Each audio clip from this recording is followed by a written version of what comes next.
as physically tough defensively as any team we will have faced to this point, and especially at home. And they're a spurt team. They're a big run team. They start really fast at home a lot of times. And you got to weather those storms. The crowd is fantastic. They're right there on top of you. It'll be an unbelievable atmosphere. And we've just got to stay truly committed to what's important. You can't get caught up in the surroundings as much as you stay true to the game plan inside of it. And so they're excellent on the defensive end. They can score a lot of different ways. And probably if I had to pin one thing, it's how well they rebound, especially offensively, outside of just their overall team on the defensive end. With Thomas, I mean, just what makes it so hard to stop him from getting? Well, he's a scorer. He's got a scorer's mentality. He's big. He gets it off extremely quick. He can play at the post. He's extremely dangerous in the mid-post area. And in the pick and pop driving and three-point shooting game, he's just an all-around scorer. I mean, there's no way around that. So you've got to guard him individually, but at the same time, you've got to have your whole team locked into him. And this is not a game. You know, last year we came off of Lenzel Smith to double Jared Sullinger, and it cost us. But you couldn't guard those guys, guard Sullinger just with one person. You know, and it's the same thing. You've got to have great schemes. We can't come off anybody, but we've got to be really locked in to how hard we're working on Thomas and how aggressive we are in making it tough for him. When you watch the film of the last 3 or 4 or 5 minutes at Illinois, what did you learn that can be applied moving forward? Oh, I think it's what they absorb, and I think they saw it quickly that we got out of what had been working, and the key is that. And Tim Buckley said it best. You play at Indiana, you get a ton of offensive freedom. I mean, a ton of it. But at the same time, when it's time to win the game, winning the game in the time and score situation override any of that. And we didn't always do that. It wasn't like they were bad shots, but we didn't play time and score the way that we needed to. And my first reaction was, as much time as we spend on that, there's no excuse for it. But then you realize, you get back home, and you realize, you know what, that's where we're at. We've got to fix it.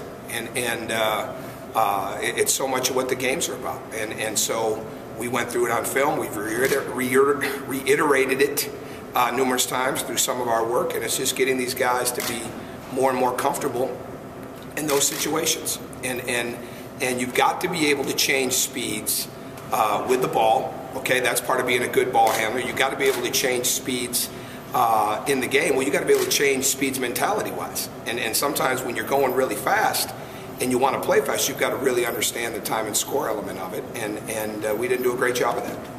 What makes Kraft as good as he is as a defender? He gets into your body. He's got quick feet, quick hands. He really gets up. He's very physical. He's extremely physical on the ball, and he gets up into you. He uses his hands very well. He's got the respect of the officials. I think that's certain. But I bet his athleticism is really unique, you know, with his foot speed and his hand speed. With the close loss like that, how important is it just to get back on the court and you have a relatively quick turnaround? Well, we went a little longer yesterday, or a little more physical than we usually do a day after a game in a 2-day situation like this, and it was good that we did that. You know, but again, we had a good long meeting, and it was from a spirit of let's get better, not. You know, like I tell them, if we're going to be good, it's not about bouncing back. It's about making sure that you're getting better. Because if you spend a lot of time bouncing back and worrying about your mentality, well, then all of a sudden that cuts into your preparation. That cuts into what you need to do to win the game. So we've been really good with that. You know, they were really down the other night, and we knew that we had some squandered opportunities. And we also said that, you know, there's a lot of different things you can look at. You can look at calls. You can look at non-calls. There's so many different things.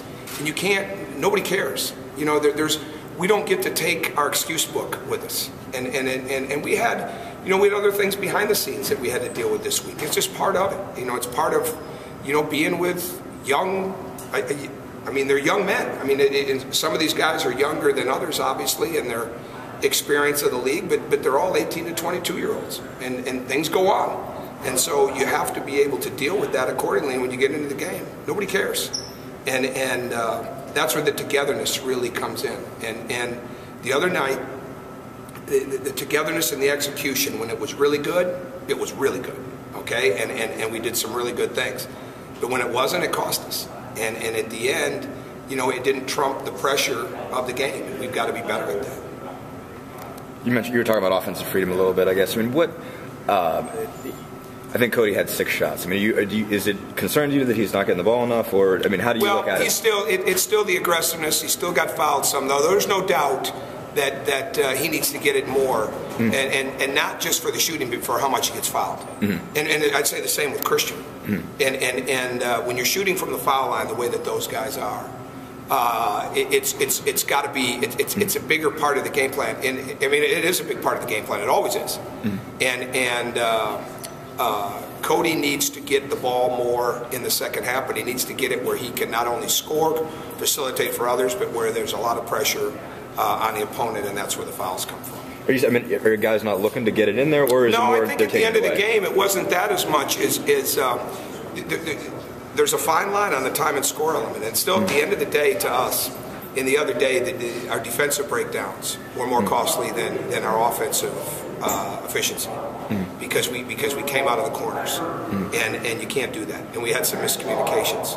And as the pressure of the game ratchets up, that's where the togetherness of your team on the floor, communication-wise, is got to be even stronger, because it's all about execution under pressure. I mean, it's really what it all comes down to. And so then when you come down on the offensive end, you got to understand what you're trying to get to, and that's where the ball's got to. Our biggest thing is ball reversals. When it doesn't reverse, we're not a good team, and the numbers bore that out the other night. And it's got to be reversed. And a lot of times that we wanted the game in space. We wanted the game where we had a lot of ball screens so we could get open lanes. They are a very good help defensive team, very underrated defensively. And John sees his team the way he sees it. When I watch him on film, I thought they were very good defensively going into it. I know they'd had some lulls. It's a hard league.